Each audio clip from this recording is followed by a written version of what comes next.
நம்ம இன்றைக்கி பாண்டிச்சேரியிலேருந்து ஒரு பார்சல் வந்திருக்கு. அதாவது பேனாசோனிக் இன்வெர்டர் போர்டு. கஸ்டமர் நம்மளுக்கு என்ன எரர் வருதுன்னு தெரியலன்னு சொல்லியிருக்காரு. சரி, எரர் பார்த்தீங்கன்னா இது நம்ம டிஸ்பிளே டைப் இருந்தால் டிஸ்பிளேலே காமிக்கும். இன்கேஸ் டிஸ்பிளே இல்லைனா ரிமோட்டில் தான் பார்க்குற மாதிரி இருக்கும். சரி, நம்ம ஆன் பண்ணிட்டு என்ன எரர் வருதுன்னு பார்க்கலாம். அதே மாதிரி ரெடி பண்ணிட்டு கம்ப்ரஸர் ஓட்டிட்டு மறுபடியும் ரிட்டர்ன் பார்சல் போட்டுடலாம் பாண்டிச்சேரிக்கு. சரி, நம்ம ஒரு வாட்டி இங்கே கம்ப்ரஸர் ஓட்டி மொத்தமாக கொடுத்தோன்னா யூனிட் எந்த பிரச்சனை இல்லை. நம்மக்கிட்டே கம்ப்ரஸர் ஓடலன்னு போது தான் யூனிட் பிரச்சனை. இன்கேஸ் நான் கம்ப்ரஸர் ஓட்டிட்டு ஃபுல் டெஸ்ட்டும் கொடுத்துட்டேன்னா நீங்கள் எதுவுமே ஜஸ்ட் யூனிட்டில் ஃபிட் பண்ண மட்டும் போதும், ஆட்டோமேட்டிக்காக அது பாட்டு ஓடின்னு இருக்கும். சரி, நம்ம என்ன எரர்னு பார்த்துட்டு ஃபைனலாக ரெடி பண்ணி கொடுத்துடலாம். ஸோ ஒரு இன்டோரு, அவுட்டோரு, ரிமோட்டு, சென்சார் இதெல்லாமே கொடுத்துருக்காங்க. செக் பண்ணிட்டு நம்ம என்னன்னு சொல்லிடலாம்.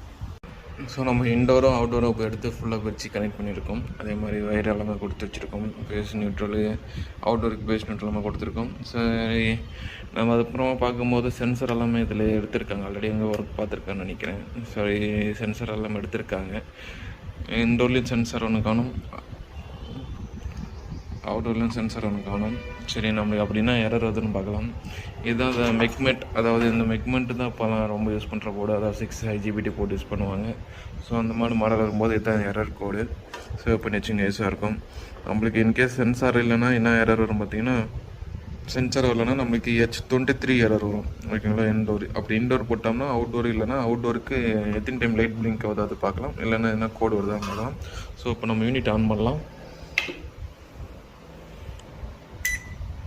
ஓகே, யூனிட் ஆன் பண்ணிட்டேன். பட் பார்த்தோன்னா இன்னு எரர் வருது. அதாவது ஃபஸ்ட்டு எரர் வருது. அதுக்கப்புறமா தான் நம்மளுக்கு H23 எரர் வருது. ஓகே, சென்சார் இல்லைன்னு வருது. எரர்னு பார்த்தீங்கன்னா எரர் பார்த்தீங்கன்னா இன்டோர் யூனிட் ப்ரோம் ஃபால்ட்டுன்னு காமிக்குது. ஸோ ஓகே, நம்ம சென்சாரை பொறுத்தவரைக்கும் ஸ்டாப் ஆகுதுன்னு பார்க்கலாம். ஃபஸ்ட்டு நம்ம சென்சாரை வந்து ஃபிட் பண்ணிட்டு செக் பண்ணி பார்க்கலாம். ஏன்னா இன்டோருக்கு நம்ம இந்த மாதிரி சேம் ஜாக் நம்ம கிட்ட கிடைக்கல. ஸோ அதனால் நம்ம என்ன பண்ணோம்னா சால்ட்ரிங் அடிச்சிட்டோம். இப்போ பார்த்திங்கன்னா அந்த H23 எரர் வச்சு எரர் தான் இருக்குது.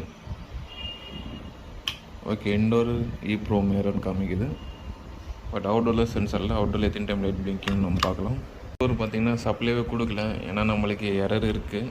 எரர் இருந்துச்சுன்னா நம்மளுக்கு அவுட்டோர் சப்ளை வராது. எந்த எரர் இல்லாமல் மட்டும்தான் அவுட்டோர் வந்து ரிலே வந்து ஆக்டிவேட் ஆகிட்டு அவுட்டோருக்கு சப்ளை கொடுக்கும். அப்போ இந்த எரர் கிளியர் பண்ணி ஆகணும். இதை கிளியர் பண்ண அப்புறமா இன்டோரில் ஓகே ஆச்சுன்னா அவுட்டோரில் என்ன ப்ராப்ளம் செக் பண்ணி பார்க்கலாம். நம்மளுக்கு வந்து நினச்சி பார்த்தீங்களா, ப்ரோக்ராம் எரர் பார்த்தீங்கன்னா ப்ரோக்ராம் எரர் நம்ம கேன்சல் பண்ணியாச்சு. கேன்சல் பண்ணிட்டு பார்த்தோன்னா இப்போ 26 செட் பண்ணியிருக்கேன். அதே மாதிரி டெம்பரேச்சர் அப் அண்ட் டவுன் நடக்குது.